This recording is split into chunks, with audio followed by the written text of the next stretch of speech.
Hi, my name is John Tung, and I'm a curator at the Singapore Art Museum and one of the curators of the Singapore Biennale 2019, Every Step in the Right Direction. And today, I'm going to give you a quick virtual tour of Block 22 at Gillman Barracks, which is one of the sites of the Singapore Biennale. So if you haven't heard, Singapore Art Museum has actually paired with Google Arts and Culture to make it possible for you to go on virtual tours and look at artworks amidst this terrible COVID lockdown. So you just search Singapore Art Museum,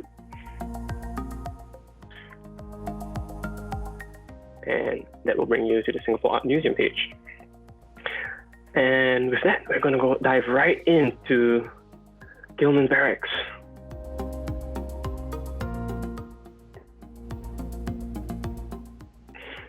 And so here we are. And as usual, we've got to make our way up the hill to the front door, that little sneaky orange front door to that hidden room of treasures all on the inside. So the interesting thing about Block 22 is that it's the only site in the entire exhibition which is curated by one curator. That's me. And I had conceptualized the space to be a bit of a natural history museum. And so everything in the space talks about the Anthropocene and the world around us.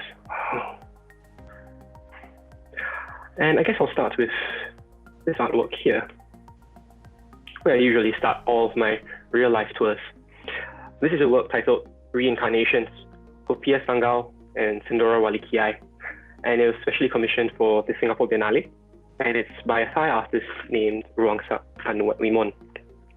What Ruangsak has done was to spend more than 3 weeks of research in Singapore on two species of local trees, the Sindora Wallichii and Hopea Sangal.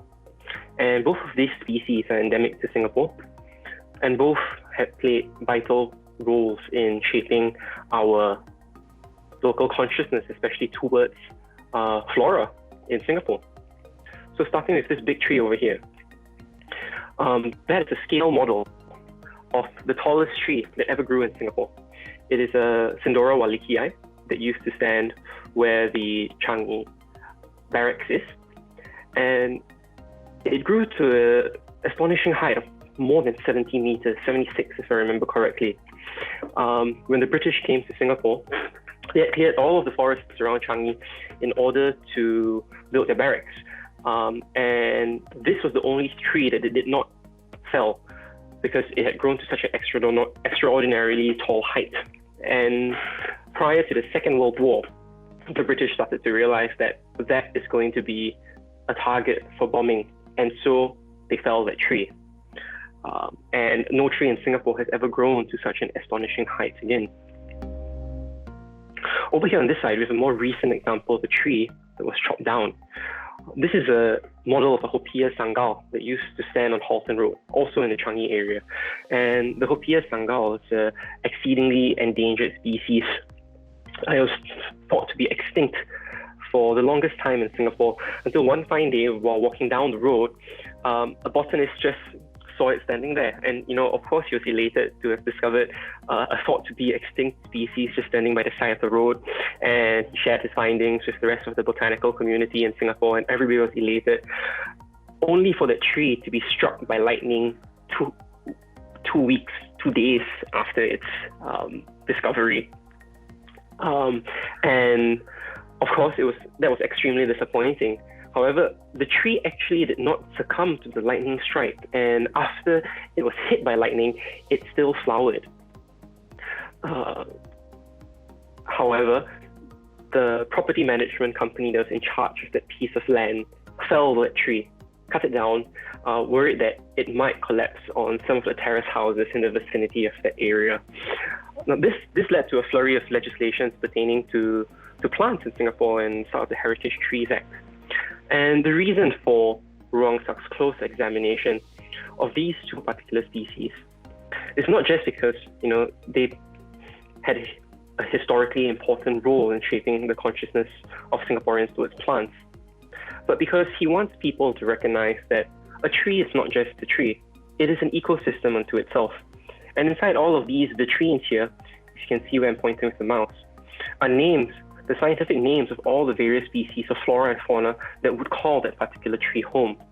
So that removal of a tree is in essence the removal of an entire world unto itself. So, of course, the tearing down of trees is oftentimes necessary for redevelopment or for the safety of people in times of war. But can we approach development in a better way? Do we only exploit nature and the natural world around us? That's not really true. It's not just human nature. And that brings us to the second work here. This is a site-specific adaptation by a Bruneian artist named Zakaria Omar, and it's named The Pillars of Shame. The Fossils of Shame, the Pillars, I'm sorry. And Zakaria's choice of material in making these three totemic sculptures is exceptionally interesting. They were actually built from recovered wood, from pylons that used to hold up Kampung Air, or the water village that is in the middle of Bandar Sri Begawan. In many ways, Kampung Air is a living archaeological site. It was already present in a thriving civilization when colonial explorers first went up the Bruneian River. And on that floating village, on that stilt village, you would find metallurgists, blacksmiths, craftsmen, of all sorts of trades making all kinds of different things. Unfortunately, recently, a lot of Kampung Air was cleared for the purposes of making a new waterfront lifestyle precinct. And these pylons, which once held up the village stilt houses, ended up being washed down the Bruneian River. And Zakaria Omar had walked down the river himself to collect and scavenge back these pieces of wood, these pieces of extremely tangible archaeological heritage, and to refashion them into these totems. If you can see from here, you can see that Zakaria has made a whole lot of incisions into the sides of the totem. In many ways, it is his way of manifesting and showing to us, violence that, we do to our own culture, to our own buildings, and to the places that store our memories as well. So far it seems that perhaps I'm a guy that, is really anti-development, but I want to show you that's not the case at all. I think that, even when we want to develop, we need to find a way to make that development sustainable and make that development well-guided. A set of principles almost, which brings me to this beautiful suite of ceramic works by Thai artist Dusadee Huntrakul, titled The Map for the Soul to Return to the Body. This set of 16 ceramics is also premised on an archaeological site that Dusadee has been very interested in for a period of time now. It's called the Banqiang archaeological site, and it's one of the first, it is actually the first Bronze Age site in Southeast Asia. And the interesting thing about this Bronze Age site is that it developed bronze metallurgy without influence from South Asia and East Asia, the two cultural titans, which imprinted so strongly on Southeast Asia. So the discovery of the site almost suggests a distinct and a unique Southeast Asian culture that is not necessarily always influenced by the cultural titans to the east and the south of us right here. These ceramics are actually meant to resemble the other object which Banqiang is extremely famous for, pottery. It's this red glazed pottery where shards are found even on the roads peddled on the sides of the streets leading up to the Banqiang archaeological site. And the purposes of this pots were actually burial urns. They were cremation vessels for the burnt remains of deceased loved ones. And if I can almost show you here we have a small number of these broken shards, very often peddled on the roadsides leading to Banqiang. And attached to each of these ceramics, which Dusadee has replicated, is a bronze plate, suggesting to us a urgent concern that we must overcome in contemporary times if we are to develop as a human race and move into the future together. So issues like sustainable development, like equal access to education, like pollution and the environmental crises are all topics that he brings up over the course of these sculptures. In fact, I want to show you my favorite piece. This one right here. Just one second. This gnarly fella right here with the multiple prongs. And he had a plaque that said, "Let's jail corrupted public officials." And yeah, with corrupted public officials, I guess one would really need a multi-pronged approach.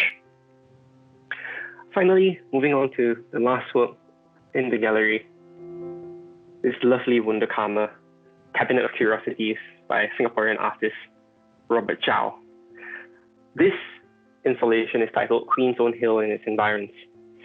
And everything that you find in this Cabinet of Curiosity is all based on this forest right outside this window. So Robert managed to uncover the old name for Gilman Barracks.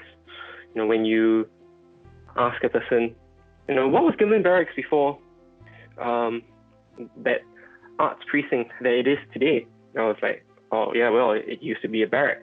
When you ask most people what was before that, most people have absolutely no clue.